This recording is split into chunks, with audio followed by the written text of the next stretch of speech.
ನಮಸ್ಕಾರ ವೀಕ್ಷಕರೇ, 30 minutes 30 news ವಿಶೇಷ ಬುಲೆಟಿನ್ಗೆ ಸ್ವಾಗತ. ನಾನು ಶರ್ಮಿತಾ ಶೆಟ್ಟಿ, ನನ್ನ ಜೊತೆ ಇದ್ದಾರೆ ಚೈತ್ರ ರಾಜ್. ವೀಕ್ಷಕರೇ, ಇವತ್ತಿನ ವಿದ್ಯಮಾನಗಳ ಪ್ರಮುಖ 30 ಸುದ್ದಿಯನ್ನು 30 ನಿಮಿಷದಲ್ಲಿ ನೋಡೋಣ. ಈಗ ಒಂದೊಂದಾಗಿ ಸುದ್ದಿಯನ್ನು ನೋಡ್ತಾ ಹೋಗೋಣ.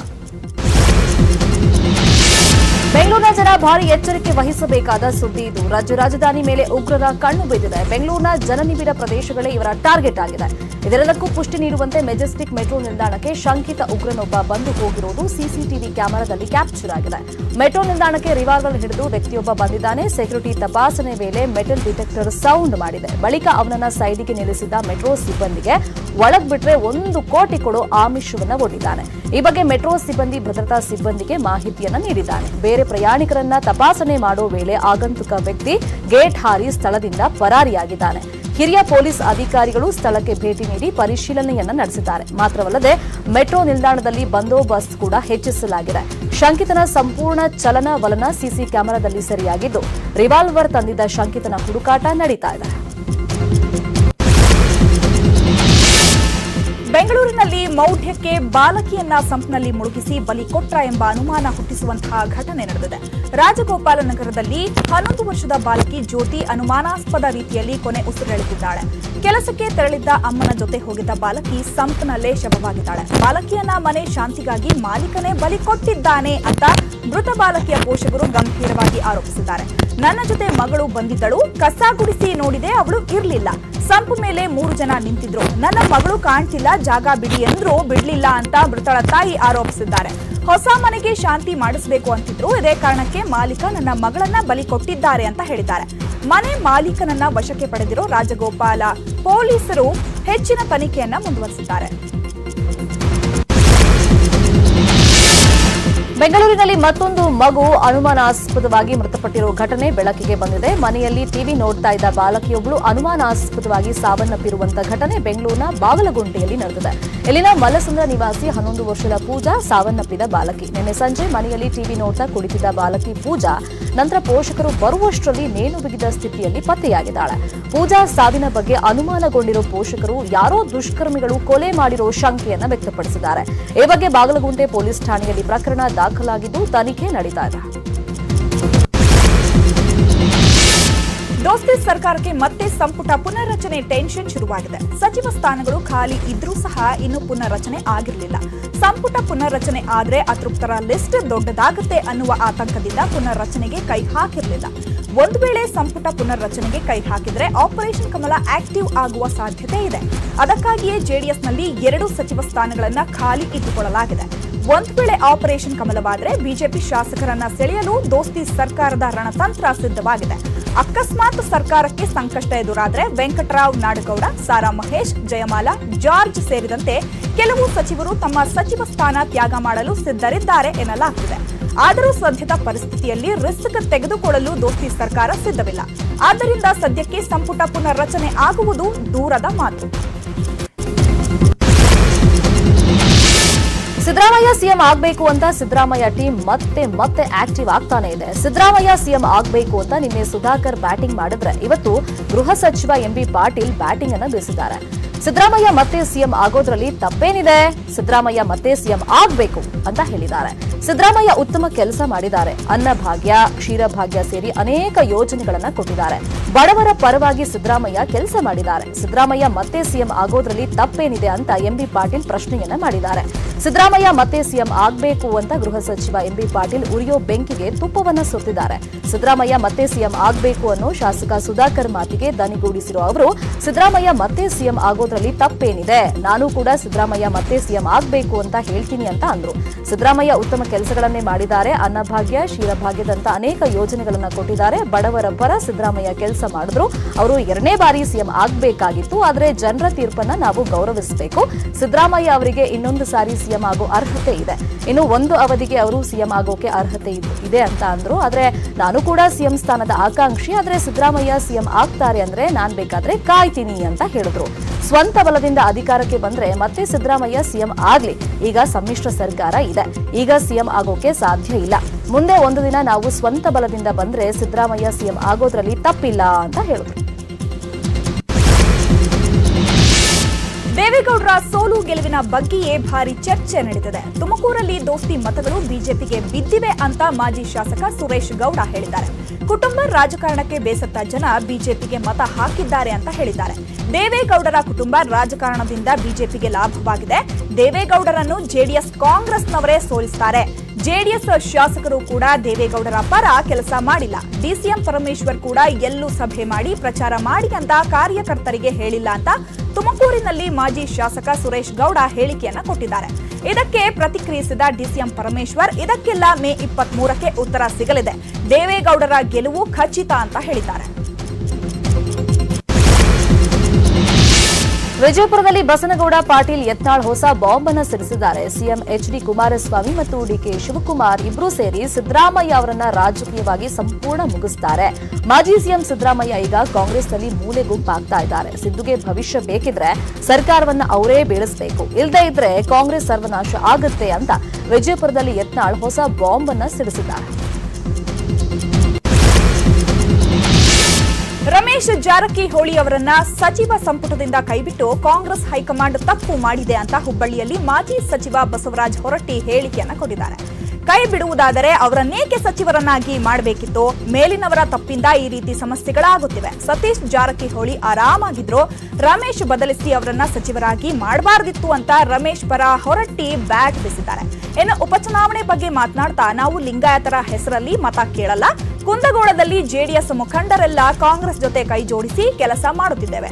5 ಬೆರಳು ಸಮನಾಗಿರಲ್ಲ. ಜೆಡಿಎಸ್ನ ಕೆಲವರು ಮೈತ್ರಿ ಅಭ್ಯರ್ಥಿಗೆ ಬೆಂಬಲಿಸುತ್ತಿಲ್ಲ ಅಂತ ಹೇಳಿದ್ರು. ಹಾಗೆ ಬಿಜೆಪಿಯವರು ತಮ್ಮ ಸರ್ಕಾರ ಬರುತ್ತೆ ಎಂದು ಹೇಳುತ್ತಿರುವುದು ಕೇವಲ ಭ್ರಮೆ ಅಂತ ಬಿಜೆಪಿ ನಾಯಕರ ಸರ್ಕಾರ ಬೀಳುತ್ತೆ ಅನ್ನೋ ಮಾತಿಗೆ ಟಾಂಗ್ ಕೊಟ್ಟಿದ್ದಾರೆ. ರಾಜ್ಯದಲ್ಲಿ ಮೈತ್ರಿ ಸರ್ಕಾರ ರಚನೆಯಾದ ಮೇಲೆ ಒಂದಲ್ಲ ಒಂದು ಕಂಟಕ ಎದುರಾಗ್ತಾನೆ ಇದೆ. ಸರ್ಕಾರ ರಚನೆಯಾದಾಗ ಜೆಡಿಎಸ್ ಕಾಂಗ್ರೆಸ್ ನಾಯಕರು ಫುಲ್ ಜೋಶ್ನಲ್ಲೇ ಇದ್ರು. ಮೈತ್ರಿ ಸರ್ಕಾರದಲ್ಲಿ ಹೊಂದಾಣಿಕೆ ಮೂಡಿಸಲು ಸಮನ್ವಯ ಸಮಿತಿಯನ್ನು ರಚಿಸಲಾಯಿತು. ಮಾಜಿ ಸಿಎಂ ಸಿದ್ದರಾಮಯ್ಯ ಅಧ್ಯಕ್ಷತೆಯಲ್ಲೇ ಸಮನ್ವಯ ಸಮಿತಿಯನ್ನ ರಚನೆ ಮಾಡಲಾಗಿದೆ. ಆದರೆ ಸಮಿತಿಯಲ್ಲಿ ಸಿಎಂ ಸೇರಿ ಒಟ್ಟು 5 ಜನ ಇದ್ದಾರೆ. ಸಮನ್ವಯ ಸಮಿತಿ ಬಗ್ಗೆ ಜೆಡಿಎಸ್ ನಿರ್ಲಕ್ಷ್ಯ ಧೋರಣೆಯನ್ನ ಅನುಸರಿಸ್ತಾ ಇದೆಯಂತೆ. ಜೆಡಿಎಸ್ನಿಂದ ಕುಮಾರಸ್ವಾಮಿ, ಡ್ಯಾನಿಶ್ ಅಲಿ ಸಮಿತಿಯಲ್ಲಿ ಇದ್ರು. ಆದರೆ ಡ್ಯಾನಿಶ್ ಅಲಿ ಜೆಡಿಎಸ್ ಬಿಟ್ಟು ಬಿಎಸ್ಪಿ ಸೇರಿದ್ದಾರೆ. ಜೆಡಿಎಸ್ ಆ ಹುದ್ದೆ ಇನ್ನೂ ಖಾಲಿ ಉಳಿಸಿಕೊಂಡಿದೆ. ಎಚ್ ವಿಶ್ವನಾಥ್ಗೆ ಮನಸಿದ್ರು ಸಿಎಂ ಮಾತ್ರ ಗ್ರೀನ್ ಸಿಗ್ನಲ್ ಕೊಡ್ತಾ ಇಲ್ಲ. ಬಸವ ಜಯಂತಿ ಮೆರವಣಿಗೆಯಲ್ಲಿ ಉಸ್ತುವಾರಿ ಸಚಿವ ಜಿಟಿ ದೇವೇಗೌಡ ಭರ್ಜರಿ ಡಾನ್ಸ್ ಮಾಡಿದ್ದಾರೆ. ಮೈಸೂರಿನಲ್ಲಿ ಬಸವ ಜಯಂತಿಯನ್ನು ಅದ್ದೂರಿಯಾಗಿ ಆಚರಣೆ ಮಾಡಲಾಯಿತು. ಈ ವೇಳೆ ಅಲ್ಲಿ ಬಾರಿಸಿದ ತಮಟೆ ತಾಳಕ್ಕೆ ಜಿಟಿ ದೇವೇಗೌಡ ಭರ್ಜರಿ ಸ್ಟೆಪ್ಸ್ ಹಾಕಿದ್ದಾರೆ. ಜಿಟಿಡಿ ಅವರಿಗೆ ಪಾಲಿಕೆ ಸದಸ್ಯ ಬಿವಿ ಮಂಜುನಾಥ್ ಕೂಡ ಸಾಥ್ ಕೊಟ್ಟಿದ್ದಾರೆ.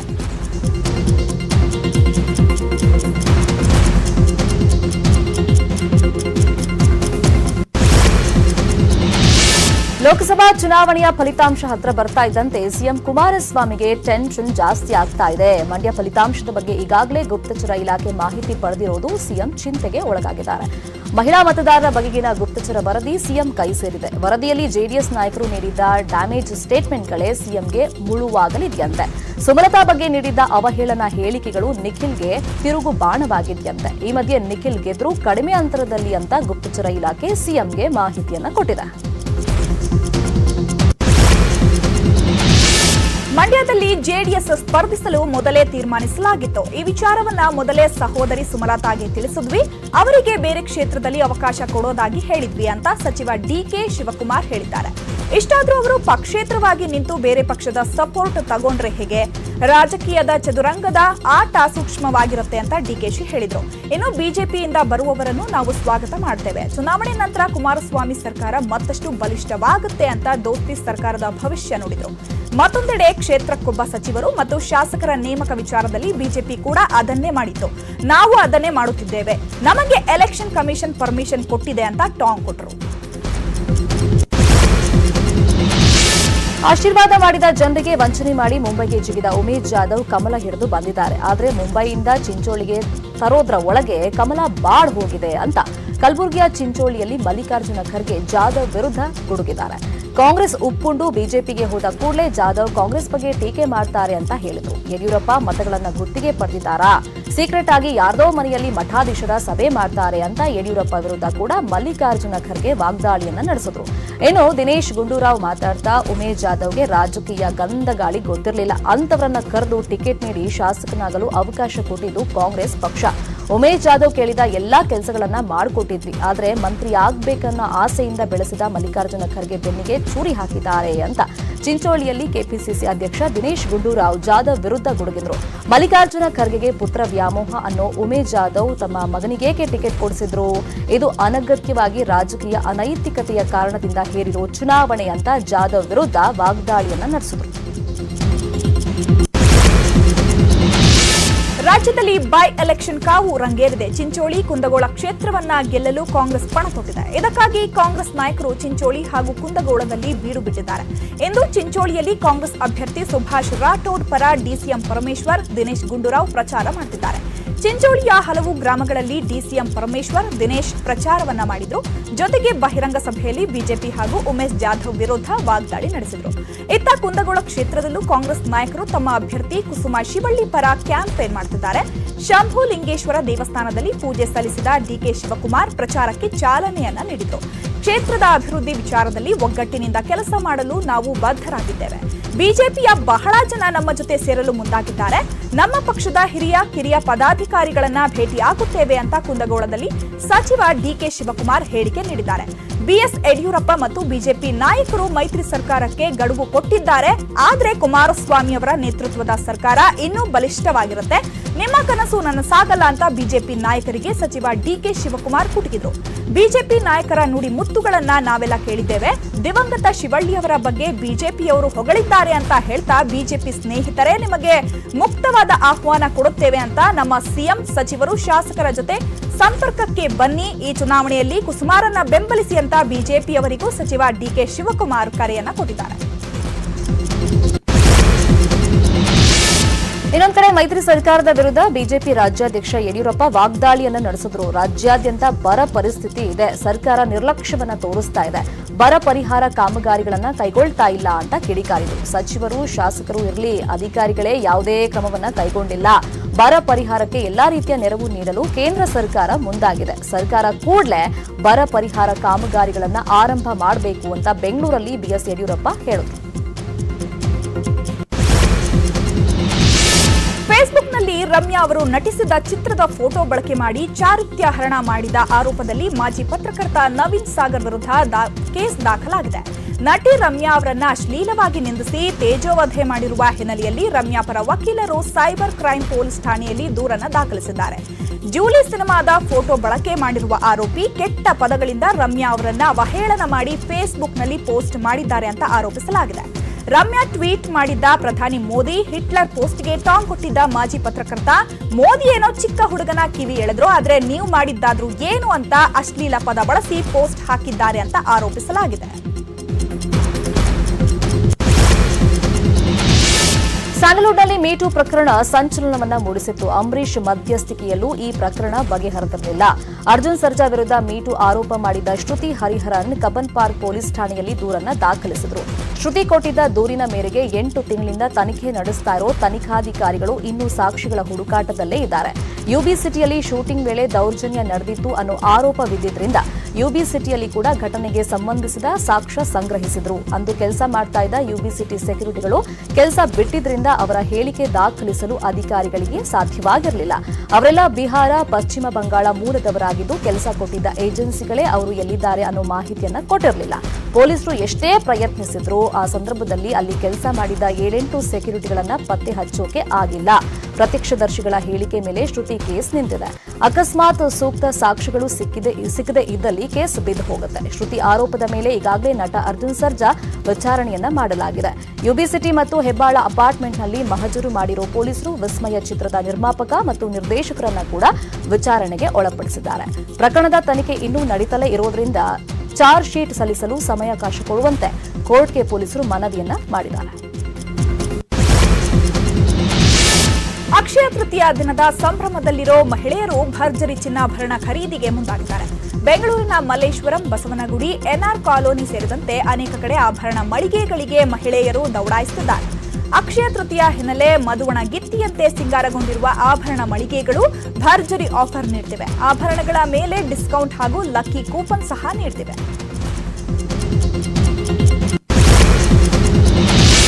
ಇನ್ನು ಅಕ್ಷಯ ತೃತೀಯ ಆಚರಣೆ ಮಾಡೋರು ಗಮನಿಸಲೇಬೇಕಾದ ಸುದ್ದಿ ಇದು. ಚಿನ್ನ, ಬೆಳ್ಳಿ ಖರೀದಿಸುವ ಮುನ್ನ ನೀವು ಎಚ್ಚರಿಕೆಯನ್ನ ವಹಿಸಲೇಬೇಕು. ಯಾಕಂದ್ರೆ ನಿಮ್ಗೆ ಗೊತ್ತಿಲ್ಲದಂತೆಯೇ ಆಭರಣ ಮಳಿಗೆಯವರು ಮೋಸ ಮಾಡ್ತಾರೆ. ಚಿನ್ನದ ತೂಕದ ಯಂತ್ರದಲ್ಲೇ ವಂಚನೆಯನ್ನ ಮಾಡ್ತಾರೆ.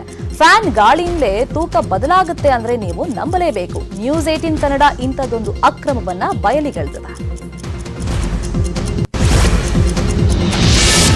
ದಿನದಿನಕ್ಕೂ ಒಂದೊಂದು ತಿರುವು ಪಡೆಯುತ್ತಿದೆ ಟಿಡಿಆರ್ ಪ್ರಕರಣ. ಟಿಡಿಆರ್ ಮಾಫಿಯಾದ ಹಿಂದೆ ಏಜೆಂಟ್ಗಳ ಕೈವಾಡವಿರುವುದು ಬೆಳಕಿಗೆ ಬಂದಿದೆ. ಈ ಟಿಡಿಆರ್ ಅಕ್ರಮದಲ್ಲಿ ಏಜೆಂಟ್ಗಳೇ ಲೂಟಿಕೋರರು ಎನ್ನಲಾಗ್ತಿದೆ. ಟಿಡಿಆರ್ ಸರ್ಟಿಫಿಕೇಟ್ಗಳನ್ನ ಈ ಏಜೆಂಟ್ಗಳೇ ರೆಡಿ ಮಾಡ್ತಿದ್ರು ಅನ್ನೋ ಭಯಾನಕ ಸತ್ಯ ಎಸಿಬಿ ತನಿಖೆ ವೇಳೆ ಬಯಲಾಗಿದೆ. ಇವರಿಲ್ಲದೆ ಬಿಬಿಎಂಪಿ ಮತ್ತು ಬಿಡಿಎನಲ್ಲಿ ಯಾವುದೇ ಡೀಲ್ ನಡೆಯಲ್ಲ ಎನ್ನಲಾಗ್ತಿದೆ. ಟಿಡಿಆರ್ ಏಜೆಂಟ್ಗಳ ಕೋಟಿ ಡೀಲಿಂಗ್ ರಹಸ್ಯ ಎಸಿಬಿ ದಾಳಿ ವೇಳೆ ಪತ್ತೆಯಾಗಿದೆ. ಸುಮಾರು 6,000 ಕೋಟಿಗೂ ಹೆಚ್ಚು ಅಕ್ರಮದ ವಹಿವಾಟು ನಡೆದಿರೋದು ಬೆಳಕಿಗೆ ಬಂದಿದೆ. ರಿಯಲ್ ಎಸ್ಟೇಟ್ಗಿಂತ ಅತಿ ದೊಡ್ಡ ದಂಧೆ ಇದಾಗಿದ್ದು ಕಮಿಷನ್ನಿಂದಲೇ ಕೋಟಿ ಸಂಪಾದಿಸಿದ್ದಾರೆ ಅನ್ನೋದು ಬಯಲಾಗಿದೆ. ಪ್ರತಿ ಟಿಡಿಆರ್ಗೂ ವ್ಯಾಲ್ಯೂ ಮೇಲೆ ಕಮಿಷನ್ ಫಿಕ್ಸ್ ಮಾಡಲಾಗ್ತಿತ್ತು. ಕಮಿಷನ್ ಪಕ್ಕ ಆದ ಮೇಲಷ್ಟೇ ಟಿಡಿಆರ್ ಫೈಲ್ ಮಧ್ಯವರ್ತಿಗಳಿಂದ ಫೈನಲ್ ಆಗ್ತಿತ್ತಂತೆ. ಜಮೀನು ಮಾಲೀಕ ಟಿಡಿಆರ್ಗೆ ಅರ್ಜಿ ಹಾಕ್ತಿದ್ದ ಕೂಡಲೇ entry ಆಗ್ತಿದ್ದ agents ಗುಮಾಸ್ತನಿಂದ ಮೇಲಾಧಿಕಾರಿವರೆಗೂ rate fix ಮಾಡ್ತಿದ್ರಂತೆ.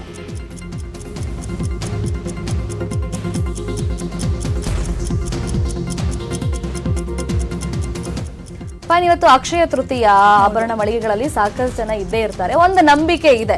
So ಅದೆಲ್ಲಿ ಹುಟ್ಕೊಳ್ತು, ಯಾರು ಸೃಷ್ಟಿ ಮಾಡಿದ್ರು ಅನ್ನೋಕಿನ್ನ ಒಂದು ಆರೋಪನೂ ಇದೆ. ಸೊ ಚಿನ್ನದ ಅಂಗಡಿಯವರು ತಮಗೆ ವ್ಯಾಪಾರ ಆಗ್ಲಿ ಅನ್ನೋ ದೃಷ್ಟಿಯಿಂದಾನೇ ಈ ಅಕ್ಷಯ ತೃತೀಯ ಅಂತ ಒಂದು ದಿನ ಫಿಕ್ಸ್ ಮಾಡ್ಕೊಂಡು ವ್ಯಾಪಾರವನ್ನ ಮಾಡ್ತಾ ಇದ್ದಾರೆ. ಅಕ್ಷಯ ತೃತೀಯ ಅಂದ ತಕ್ಷಣ ಮಹಿಳೆಯರಿಗೆ ಖುಷಿ, ಹೋಗಿ ಚಿನ್ನಾಭರಣ ಖರೀದಿಸಬೇಕು ಅಂತ. ಬಟ್ ಚಿನ್ನಾಭರಣ ಖರೀದಿಸೋ ವೇಳೆ ಅವ್ರು ಎಷ್ಟು ಮೋಸ ಹೋಗ್ತಾರೆ ಅಂತ ಗೊತ್ತಿಲ್ಲ.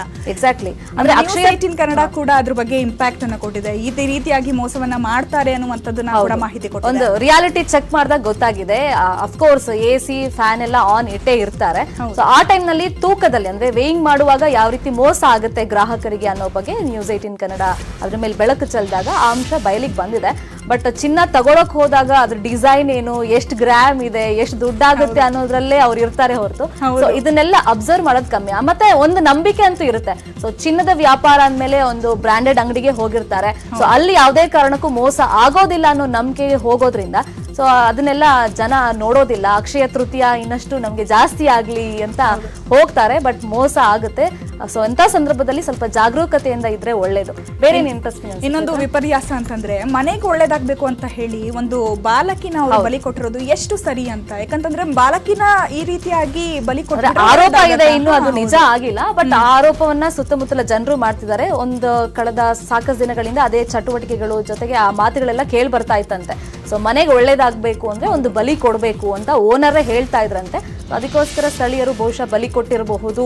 ಜೊತೆಗೆ ಆ ಸಂಪ್ ಮೇಲೆ ಅವು ಹುಡುಗಿ ಒಳಗಡೆ ಇದ್ರು ಅವ್ರ ಮನೆಯವರೆಲ್ಲ ಬಂದು ಎತ್ತಿ ಹುಡುಗಿನ ಅಂದ್ರೂ 4 ಜನ ಅದ್ರ ಮೇಲೆ ನಿಂತಿದ್ರು, ಸಂಪ್ ಮೇಲೆ ನಿಂತಿದ್ರಿಂದ ಸಾಕಷ್ಟು ಡೌಟ್ ಕ್ರಿಯೇಟ್ ಆಗಿರೋದು. ಇದೆಲ್ಲ ರಾಜಕೀಯ ಸುದ್ದಿ, ಇಂಥ ಸುದ್ದಿ ಎಲ್ಲ ಹೊರತುಪಡಿಸಿ GT ದೇವೇಗೌಡರು ಸೊ ಮೊನ್ನೆ ಒಂದು ಸ್ಟೇಟ್ಮೆಂಟ್ ಇಂದ ಸಾಕಷ್ಟು ಗಮನ ಸೆಳೆದಿದ್ರು. ಯಾಕಂದ್ರೆ ಮೈಸೂರಲ್ಲಿ JDS ಕಾರ್ಯಕರ್ತರೆಲ್ಲ ಬಿಜೆಪಿ ವೋಟ್ ಹಾಕ್ಬಿಟ್ಟಿದ್ದಾರೆ ಅಂತ ಅಂದಿದ್ರು. ಬಟ್ ಇವತ್ತು ಸ್ವಲ್ಪ ರಿಲ್ಯಾಕ್ಸ್ ಮೂಡ್ ಅಲ್ಲಿ ಅವರು ಬಸವ ಜಯಂತಿ ದಿನ ಸ್ಟೆಪ್ಸ್ ಹಾಕಿ ಗಮನ ಸೆಳೆದಿದ್ದಾರೆ. ಬಹುಶಃ ಒಂದಿಷ್ಟು ಜನಕ್ಕೆ ಟೆನ್ಷನ್ ಕೊಟ್ಬಿಟ್ಟು ತಾನು ಆರಾಮಾಗಿದ್ದೀನಿ ಅಂತ ತೋರಿಸ್ಕೊಂಡ್ರೆ ಏನೋ ಗೊತ್ತಿಲ್ಲ. ಪಾಪ ಒಂದ್ ಕಡೆ GT ದೇವೇಗೌಡರು ಸ್ಟೆಪ್ ಹಾಕ್ತಿದ್ದಾರೆ, ಮತ್ತೊಂದ್ ಕಡೆ CM ಕುಮಾರಸ್ವಾಮಿ ಅವರು ಟೆಂಪಲ್ ರನ್ ಮಾಡ್ತಿದ್ದಾರೆ. ಪಾಪ ನಿಖಿಲ್ಗೆ ಒಳ್ಳೇದಾಗ್ಲಿ, ನಮ್ ಸರ್ಕಾರ ಬೀಳ್ದೆ ಇರ್ಲಿ ಅನ್ನುವಂತಹ ಒಂದು ನಿಟ್ಟಿನಲ್ಲಿ ಟೆಂಪಲ್ ರನ್ ಮಾಡ್ತಾ ಇದ್ದಾರೆ.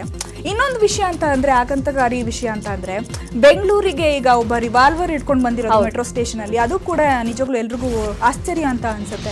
ಇಷ್ಟೆಲ್ಲ ಸೆಕ್ಯೂರಿಟಿ ಇದ್ರೂ ಕೂಡ ಅವ್ರ ಆ ರೀತಿಯಾಗಿ ಬರೋದಕ್ಕೆ ಹೇಗ್ ಸಾಧ್ಯ ಸಿಕ್ಕಾಕೊಂಡ್ಬಂದಿರಲ್ಲ. ಅದು ಆಕ್ಚುಲಿ ಪುಣ್ಯದ ವಿಚಾರ. ಏನಾದ್ರೂ ಹೆಚ್ಚು ಕಮ್ಮಿ ಆಗಿದ್ರೆ ಬಹುಶಃ ದೊಡ್ಡ ಮಟ್ಟದಲ್ಲಿ ಸುದ್ದಿ ಆಗ್ತಾ ಇತ್ತು, ವಿಶ್ವದಾದ್ಯಂತ ಸುದ್ದಿ ಆಗ್ಬಿಡ್ತಾ ಇತ್ತೇನೋ. ಒಂದ್ ಕಡೆ ಮೆಟ್ರೋ ಸೇಫ್ ಅಲ್ಲ ಅಂತಿದ್ದಾರೆ, ಅದ್ರ ಮಧ್ಯದಲ್ಲಿ ಇಂತ ಒಂದು ಘಟನೆ ಆಗಿದ್ದಿದ್ರೆ ಬಹುಶಃ ಕೆಟ್ಟ ಹೆಸರು ಬರ್ತಾ ಇತ್ತು. ಆಗೋದಕ್ಕೂ ಮುಂಚೆ ಕಂಡು ಹಿಡಿದಿದಾರಲ್ಲ. ರಾಜ್ಯದಲ್ಲಿ ಆಸ್ತಿ ಮಾಲೀಕರ ದಾಖಲೆಗಳನ್ನು ನಕಲಿ ಮಾಡಿ ಮೋಸ ಮಾಡ್ತಾ ಇರೋ ಪ್ರಕರಣಕ್ಕೆ ಬ್ರೇಕ್ ಹಾಕಲು ಮುದ್ರಾಂಕ ಮತ್ತು ನೋಂದಣಿ ಇಲಾಖೆ ಸುರಭಿ ಅನ್ನೋ ಹೊಸ ಯೋಜನೆ ಜಾರಿಗೆ ತರಲು ಹೊರಟಿದೆ. ರಾಜ್ಯದ 287 ಸಬ್ ರಿಜಿಸ್ಟ್ರಾರ್ ಕಚೇರಿಯಲ್ಲಿನ 162 ವರ್ಷಗಳ 5 ಕೋಟಿ ಪುಟಗಳ ದಾಖಲೆಗಳನ್ನು ಕಂಪ್ಯೂಟರ್ ಸ್ಕ್ಯಾನಿಂಗ್ ಮಾಡಿ ಡಿಜಿಟಲ್ ವ್ಯವಸ್ಥೆಗೆ ಅಳವಡಿಸುವ ಕಾರ್ಯ ಸದ್ಯದಲ್ಲೇ ಆರಂಭವಾಗಲಿದೆ. ಈಗಾಗಲೇ ಕಾವೇರಿ ಆನ್ಲೈನ್ ಸರ್ವಿಸ್ನಲ್ಲಿ ದಾಖಲೆಗಳು ಆನ್ಲೈನ್ನಲ್ಲಿ ಸಿಗ್ತಾ ಇವೆ. ಆದರೆ 2004 ರಿಂದ ಈಚೆಗಿನ ದಾಖಲೆಗಳು ಮಾತ್ರ ಲಭ್ಯವಾಗ್ತಾ ಇದೆ. ಹಂತ ಹಂತವಾಗಿ 4 ವರ್ಷಗಳಲ್ಲಿ ಸುರಭಿ ಯೋಜನೆ ಜಾರಿಗೆ ಬರಲಿದೆ. ಗಾಂಧಿನಗರದ ಸಬ್ ರಿಜಿಸ್ಟ್ರಾರ್ ಕಚೇರಿಯಲ್ಲಿ ಪೈಲಟ್ ಪ್ರಾಜೆಕ್ಟ್ ಶುರುವಾಗ್ತಾ ಇದೆ. ಸುರಭಿ ಯೋಜನೆ ಜಾರಿಯಾದ್ರೆ ದಾಖಲೆಗಳು ಸುರಕ್ಷಿತವಾಗಿರುವುದರಲ್ಲಿ ಯಾವುದೇ ಅನುಮಾನ ಇಲ್ಲ ಅಂತ ಹೇಳಲಾಗ್ತಾ ಇದೆ. ಒಂದೆಡೆ ಬರ, ಮತ್ತೊಂದೆಡೆ ರಣ ಬಿಸಿಲಿಗೆ ರಾಜ್ಯದ ಜನ ತತ್ತರಿಸಿದ್ದಾರೆ. ಸೂರ್ಯನ ಶಾಖ ಹೆಚ್ಚಾದಂತೆ ಜನರಲ್ಲಿ ಹಲವು ರೋಗಗಳು ಕಂಡುಬರ್ತಿವೆ. ಇತ್ತ ರಾಯಚೂರಿನಲ್ಲೂ ಬಿಸಿಲಿನ ತಾಪಕ್ಕೆ ಜನ ಅನೇಕ ರೀತಿ ರೋಗಕ್ಕೆ ತುತ್ತಾಗ್ತಿದ್ದಾರೆ. ಈ ಮಧ್ಯೆ ನವಜಾತ ಶಿಶುಗಳು 1 ವರ್ಷದೊಳಗಿನ ಮಕ್ಕಳಲ್ಲಿ ನಿರ್ಜಲೀಕರಣ ಸಮಸ್ಯೆ ಹೆಚ್ಚಾಗಿ ಕಂಡುಬರ್ತಿದೆ. ರಾಯಚೂರಿನ ರಿಮ್ಸ್ ಆಸ್ಪತ್ರೆಯಲ್ಲೇ ಕಳೆದ 2 ತಿಂಗಳಲ್ಲಿ 100ಕ್ಕೂ ಹೆಚ್ಚು ಮಕ್ಕಳು ನಿರ್ಜಲೀಕರಣ ಸಮಸ್ಯೆಯಿಂದ ದಾಖಲಾಗಿ ಚಿಕಿತ್ಸೆಯನ್ನು ಪಡಿತಾ ಇದ್ದಾರೆ. ಇನ್ನು ಗರ್ಭಿಣಿಯರು ಸಹ ಈ ಬಿಸಿಲಿನ ತಾಪಕ್ಕೆ ನಲುಗುತ್ತಿದ್ದಾರೆ. ಹಾಸ್ಟೆಲ್ ಊಟ ಸೇವಿಸಿ ಅಸ್ವಸ್ಥಗೊಂಡಿದ್ದ ಹಂಪಿ ಕನ್ನಡ ವಿವಿ ವಿದ್ಯಾರ್ಥಿನಿಯರಿಗೆ ಚಿಕಿತ್ಸೆ ಮುಂದುವರಿಸಲಾಗಿದೆ. ನಿನ್ನೆ ಕ್ಯಾಪ್ಸಿಕಂ ರೈಸ್ ಹಾಗೂ ಮಜ್ಜಿಗೆ ಊಟ ಮಾಡಿದ ಹಂಪಿ ಕನ್ನಡ ವಿವಿ ವಿದ್ಯಾರ್ಥಿನಿಯರು ಅಸ್ವಸ್ಥರಾಗಿದ್ದರು. ಪಿಎಚ್ಡಿ, ಎಂಎ ಹಾಗೂ ಸಂಶೋಧನಾ ವಿದ್ಯಾರ್ಥಿನಿಯರು ಹಾಸ್ಟೆಲ್ ಊಟ ಸೇವಿಸಿ ಅಸ್ವಸ್ಥಗೊಂಡಿದ್ದರು. ಆದ್ದರಿಂದ ವಿದ್ಯಾರ್ಥಿನಿಯರಿಗೆ ಹೊಸಪೇಟೆ ಸರ್ಕಾರಿ ಆಸ್ಪತ್ರೆಯಲ್ಲಿ ಚಿಕಿತ್ಸೆಯನ್ನು ಕೊಡಿಸಲಾಗ್ತಾ ಇದೆ. ಚುನಾವಣೆ ವೇಳೆ ನೀತಿ ಸಂಹಿತೆ ಉಲ್ಲಂಘನೆ ಆರೋಪ ಹೊತ್ತಿದ್ದ ಪ್ರಧಾನಿ ಮೋದಿಗೆ ಚುನಾವಣಾ ಆಯೋಗ ಕ್ಲೀನ್ ಚಿಟ್ ನೀಡಿದೆ. ಒಟ್ಟು 9 ಪ್ರಕರಣದಲ್ಲಿ ಮೋದಿಗೆ ಚುನಾವಣಾ ಆಯೋಗ ಕ್ಲೀನ್ ಚಿಟ್ ನೀಡಿದೆ. ಗುಜರಾತ್ನ ಗಾಂಧಿನಗರದಲ್ಲಿ ನಡೆದಿದ್ದ ರೋಡ್ ಶೋ ವೇಳೆ ಮತ್ತು ಚಿತ್ರದುರ್ಗದ ರ್ಯಾಲಿಯಲ್ಲಿ ಯೋಧರ ಹೆಸರಲ್ಲಿ ಮತ ಕೇಳಿದ ಆರೋಪವನ್ನ ಮಾಡಿದ್ದ ಕಾಂಗ್ರೆಸ್ ನೀತಿ ಸಂಹಿತೆ ಉಲ್ಲಂಘನೆ ಆಗಿದೆ ಅಂತ ಚುನಾವಣಾ ಆಯೋಗಕ್ಕೆ ದೂರನ್ನ ನೀಡಿತ್ತು. ಆದರೆ ಈಗ ಮೋದಿಯಿಂದ ನೀತಿ ಸಂಹಿತೆ ಉಲ್ಲಂಘನೆಯಾಗಿಲ್ಲ ಅಂತ ಹೇಳಿದ ಚುನಾವಣಾ ಆಯೋಗ ಪ್ರಧಾನಿಗೆ ಕ್ಲೀನ್ ಚಿಟ್ ನೀಡಿದೆ. ಚುನಾವಣಾ ಅಖಾಡದಲ್ಲಿ ಪ್ರಚಾರಕ್ಕೆ ಸಿನಿಮಾ ತಾರೆಯರನ್ನ ಬಳಸೋದು ಮಾಮೂಲಿ. ಇತ್ತೀಚೆಗೆ ಅವರ ಜೊತೆ ನಾಗಾಸಾಧುಗಳ ರಾಜಕೀಯ ಪ್ರಚಾರದಲ್ಲೂ ಕಾಣಿಸಿಕೊಳ್ತಾ ಇದ್ದಾರೆ. ಕಂಪ್ಯೂಟರ್ ಬಾಬಾ ಅಂತಾನೆ ಖ್ಯಾತಿ ಪಡೆದಿರೋ ನಾಗಾಸಾಧು ಭೋಪಾಲ್ನಲ್ಲಿ ಯಾಗವನ್ನ ನಡೆಸ್ತಾ ಇದ್ದಾರೆ. 1000ಕ್ಕೂ ಹೆಚ್ಚು ಸಾಧುಗಳ ನೇತೃತ್ವದಲ್ಲಿ ಈ ಹಟ್ ಯಾಗ ನಡೀತಾ ಇದೆ. ಯಾಗ ನಡೀತಾ ಇದ್ದ ಸ್ಥಳಕ್ಕೆ ಭೋಪಾಲ್ ಕಾಂಗ್ರೆಸ್ ಅಭ್ಯರ್ಥಿ ದಿಗ್ವಿಜಯ್ ಸಿಂಗ್ ಭೇಟಿ ನೀಡಿದರು. ಚುನಾವಣೆಯಲ್ಲಿ ಗೆಲುವಿಗಾಗಿ ಕಂಪ್ಯೂಟರ್ ಬಾಬಾರ ಆಶೀರ್ವಾದವನ್ನ ಪಡೆದರು. ಈ ವೇಳೆ ಮಾತನಾಡಿದ ದಿಗ್ವಿಜಯ್ ಸಿಂಗ್ ಬಿಜೆಪಿ ರಾಮ ಮಂದಿರ ನಿರ್ಮಾಣ ಮಾಡಲ್ಲ ಅಂತ ವಾಗ್ದಾಳಿಯನ್ನ ಮಾಡಿದ್ರು.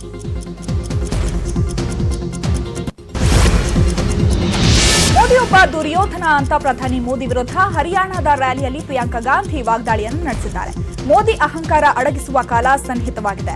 ಅಹಂಕಾರದಿಂದಾಗಿಯೇ ಮೋದಿ ಸೋಲ್ತಾರೆ ಅಂತ ಹೇಳಿದ್ದಾರೆ. ದುರ್ಯೋಧನ ಕೂಡ ಅಹಂಕಾರವನ್ನ ಹೊಂದಿದ್ದ. ಅಹಂಕಾರವೇ ದುರ್ಯೋಧನನ ಸೋಲಿಗೆ ಕಾರಣವಾಗಿತ್ತು ಅಂತ ಪ್ರಧಾನಿ ಮೋದಿಯನ್ನ ದುರ್ಯೋಧನನಿಗೆ ಹೋಲಿಸಿ ಪ್ರಿಯಾಂಕಾ ವಾಗ್ದಾಳಿಯನ್ನ ನಡೆಸಿದರು. ಯಶ್ ಮಗುವಿನ ಮುಖ ನೋಡಲು ಕಾತರದಿಂದ ಕಾಯುತ್ತಿದ್ದ ರಾಕಿಂಗ್ ಅಭಿಮಾನಿಗಳ ಕಾಯುವಿಕೆಗೆ ತೆರೆಬಿದ್ದಿದೆ. ರಾಕಿಂಗ್ ಸ್ಟಾರ್ ಯಶ್ ಹಾಗೂ ರಾಧಿಕಾ ಮಗುವಿನ ಫೋಟೋ ರಿವೀಲ್ ಆಗಿದೆ. ಅಭಿಮಾನಿಗಳ ಕುತೂಹಲಕ್ಕೆ ತೆರೆಬಿದ್ದಿದ್ದು ರಾಧಿಕಾ ಪಂಡಿತ್ ಇನ್ಸ್ಟಾಗ್ರಾಂನಲ್ಲಿ ಮಗುವಿನ ಫೋಟೋ ಹಾಕಿದ್ದಾರೆ. ಅದ್ಯಾಕೋ ಏನೋ ಇತ್ತೀಚೆಗೆ ಪವರ್ ಸ್ಟಾರ್ ಫ್ಯಾನ್ಸ್ಗೂ ರಚಿತಾ ರಾಮ್ಗೂ ಸರಿ ಹೋಗ್ತಾ ಇಲ್ಲ. ಅಪ್ಪು ಬಗ್ಗೆ ರಚಿತಾ ರಾಮ್ ಇತ್ತೀಚೆಗೆ ಕೊಟ್ಟಿರೋ ಒಂದು ಹೇಳಿಕೆ ಪವರ್ ಸ್ಟಾರ್ ಅಭಿಮಾನಿಗಳನ್ನ ಕೆರಳಿಸಿದೆ.